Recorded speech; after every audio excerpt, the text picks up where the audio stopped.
প্রিয় ছাত্রছাত্রীরা, আজকে আমি তোমাদেরকে এই ভিডিওর মাধ্যমে ক্লাস 10-এর 2025 সালে মাধ্যমিক পরীক্ষার জন্য প্রথম যে পর্যায়ক্রমিক মূল্যায়ন অর্থাৎ ফার্স্ট সামেটিভ পরীক্ষার জন্য রায়মার্টিন প্রশ্নবিচিত্রাতে যে প্রশ্নগুলো দেওয়া হয়েছে আমাদের পেজ নম্বর 173, স্কুল নম্বর 11, সেখানে যে প্রশ্নগুলো আছে এমসিকিউ ও এসইউ টাইপের প্রশ্ন, অর্থাৎ প্রশ্ন মান 1-এর যে সমস্ত প্রশ্ন আছে সেই সমস্ত প্রশ্নগুলোর উত্তর আজকে আমরা এই ভিডিওর মাধ্যমে আলোচনা করব।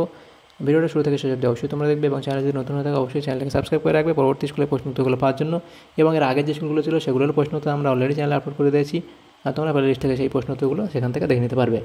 তো আজকে দেখো 11 নম্বর যে স্কুল, সেখানে যে এমসিকিউ টাইপ প্রশ্নগুলো আছে, তো এই এমসিকিউ টাইপ প্রশ্নগুলোর উত্তর আমাদের বইতে দেওয়া আছে। তো অনেকে হয়তো বই তোমরা কেননি, সেই কারণে আমি এই প্রশ্নগুলোর উত্তর এখানে করিয়ে দিচ্ছি একবার। গ্রুপে সেখানে বহু বিকল্পভিত্তিক প্রশ্ন, প্রতিটি প্রশ্নে 4টি করে বিকল্প উত্তর দেওয়া আছে, যেটি ঠিক সেটি লেখো।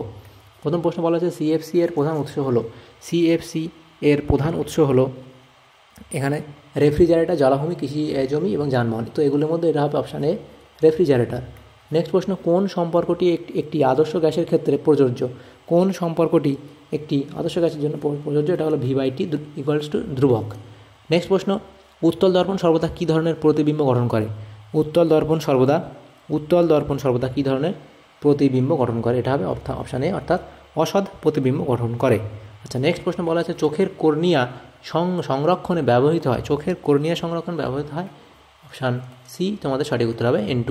নেক্সট প্রশ্ন বলা আছে উত্তপ্ত ভূপৃষ্ঠ যে রশ্মি বিকিরণ করে সেটি হলো, উত্তপ্ত ভূপৃষ্ঠ যে রশ্মি বিকিরিত করে সেটা হলো এখানে অবলোহিত রশ্মি, অর্থাৎ অপশান সি হবে তোমাদের এখানে সঠিক উত্তর। আচ্ছা, নেক্সট প্রশ্ন বলা আছে কোনো একটি পর্যায় বরাবর বাম থেকে ডান দিকে গেলে জারণ ধর্ম ক্রমশ এখানে হবে বৃদ্ধি পায়, অর্থাৎ অপশান এ তোমাদের এখানে সঠিক উত্তর হবে। নেক্সট প্রশ্ন 1.7, সেখানে বলা আছে পদার্থ কোনটি একটি সমযোজী যৌগ?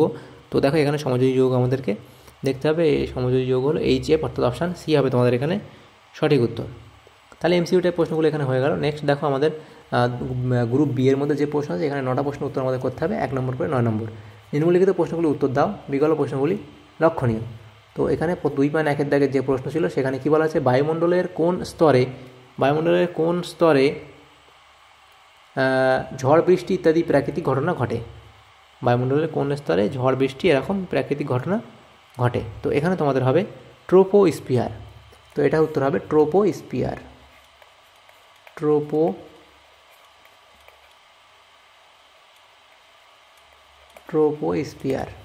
অথবা দিয়ে প্রশ্ন ছিল বায়ুমণ্ডলের কোন স্তরকে শান্তমণ্ডল বলে? এটা হবে স্ট্র্যাটোস্ফিয়ার।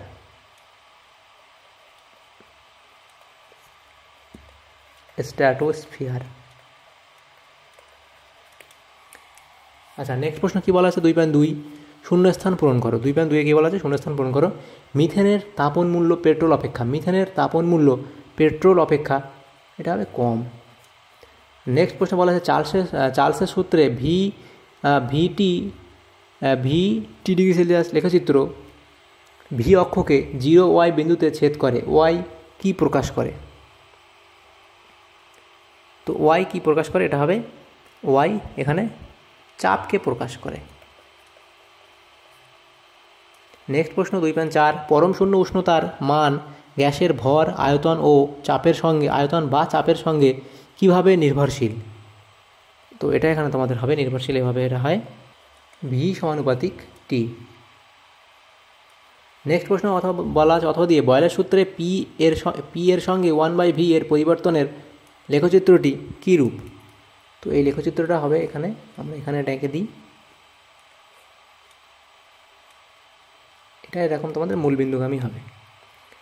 অথবা দিয়ে প্রশ্ন ছিল তারপরে প্রশ্ন 2.5, অবতল দর্পণ কখন একটি বিবর্ধিত অসৎ প্রতিবিম্ব গঠন করে? অবতল দর্পণ কখন একটি বিবর্ধিত অসৎ প্রতিবিম্ব গঠন করে? যখন বস্তু, অর্থাৎ ওই যে বস্তুটা অবজেক্টকে, অর্থাৎ বস্তুকে ফোকাস ও মেরুর মাঝখানে রাখা হবে।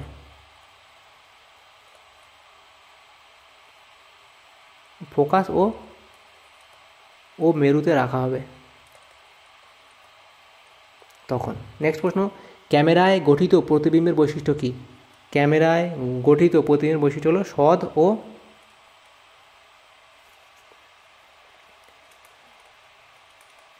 ও অবশীর্ষ। নেক্সট প্রশ্ন, পরম প্রতিসরাঙ্কের মান সর্বদা 1 অপেক্ষা বড় হয় কেন? পরম প্রতিসরাঙ্ক আমরা কাকে বলি? পরম প্রতিসরাঙ্ক ইকুয়ালস টু কী হয়? শূন্য মাধ্যমে আলোর গতিবেগ। আমরা শূন্য মাধ্যমে আলোর গতিবেগ শূন্য মাধ্যমে আলোর গতিবেগ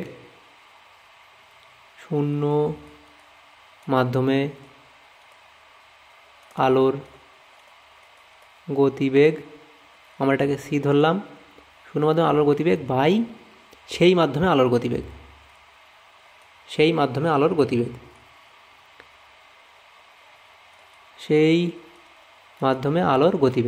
এটা আমরা ভি ধরলাম। তো এই পরম প্রতিসরাঙ্কটা কি? পরম প্রতিসরাঙ্ক কাকে বলা হয়? যে শূন্য মাধ্যমে আলোর বেগ বাই সেই মাধ্যমের যে আলোর গতিবেগ তাকে আমরা পরম প্রতিসরাঙ্ক হিসাবে এই যে একটা এদের গতিবেগের যে অনুপাত তাকে আমরা পরম প্রতিসরাঙ্ক হিসাবে দেখি। তো 1-এর বেশি হবে কেন পরম প্রতিসরাঙ্কের মান? কারণ শূন্য মাধ্যমে আলোর বেগ কী হয়? শূন্য মাধ্যমে আলোর বেগ সবসময় বেশি হবে, কারণ অন্য শূন্য মাধ্যম ছাড়া অন্য যে কোনো মাধ্যমে আলোর গতিবেগ কিন্তু মানে অনেক কম, কারণ শূন্য মাধ্যমে আলোর গতিবেগ সব থেকে বেশি এবং অন্য মাধ্যমে তার থেকে কম হবে। তো যেহেতু সবসময় শূন্য মাধ্যমে আলোর গতিবেগ বেশি হবে, তাহলে ওপরে যদি কোনো একটা বড় সংখ্যা থাকে, তাহলে ওপরে একটা বড় সংখ্যা থাকবে আর নিচে যদি ছোটো সংখ্যা থাকে, নিচে যদি এই সংখ্যা থেকে যদি ছোটো সংখ্যা একটা থাকে, এখানে ধরে নাও ওপরে একটা সংখ্যা থাকলো 5, তার নিচে 4 থাকলো বা 3 থাকলো বা 2 থাকলো, যেটাই থাকুক, কিন্তু সেটা তো আমরা দেখো তার মান কিন্তু 1 থেকে বেশিই হবে। 3 থাকলেও কিন্তু সেই তাই হতো, 1 থেকে বেশি হতো। 2 থাকলেও কিন্তু 1 থেকে বেশি হতো। তো সেই কারণেই আমাদের এই পরম প্রতিসরাঙ্কের মান সর্বদা 1 অপেক্ষা বেশি হয়। নেক্সট প্রশ্ন কী বলা আছে? প্রদত্ত বিবৃতিটি সত্য না মিথ্যা লেখো। প্রদত্ত বিবৃতিটি সত্য না মিথ্যা লেখো। বিবৃতি কী বলা আছে? রঙিন কাঁচ মিহিভাবে চূর্ণ করলে বেগুনি দেখায়। এটা এখানে ভুল বলা হয়েছে, কারণ রঙিন কাঁচ মিহিভাবে চূর্ণ করলে সেটা কী দেখায়? সাদা দেখায়। নেক্সট প্রশ্ন, পর্যায় সারণী কোন শ্রেণীতে কঠিন, তরল ও গ্যাসীয় এই 3 প্রকার মৌলই অবস্থান করে? এটা হলো 17 নম্বর শ্রেণী। নেক্সট প্রশ্ন, হাইড্রাইড আয়ন H- এর ইলেকট্রন বিন্যাস কোন মৌলের পরমাণু ইলেকট্রন বিন্যাসের মতো? এটা হবে Li, লিথিয়ামের মতো। তাহলে দেখো, আমরা যে 11 নম্বর স্কুল ছিল সেখানে যে প্রশ্নগুলো ছিল ভৌতবিজ্ঞানের, আমরা সমস্ত প্রশ্ন উত্তর আমরা আলোচনা করলাম। এক এমসিকিউ এবং এসিকিউ টাইপসের প্রশ্ন, অর্থাৎ গ্রুপ এ এবং গ্রুপ বি। তো যদি তোমাদের সামান্যতম উপকার এসে থাকে এই ভিডিওটা অবশ্যই লাইক করবে এবং চ্যানেল অবশ্যই চ্যানেলকে সাবস্ক্রাইব করে রাখবে পরবর্তী স্কুলের প্রশ্ন উত্তরগুলো পাওয়ার জন্য। Thanks for watching.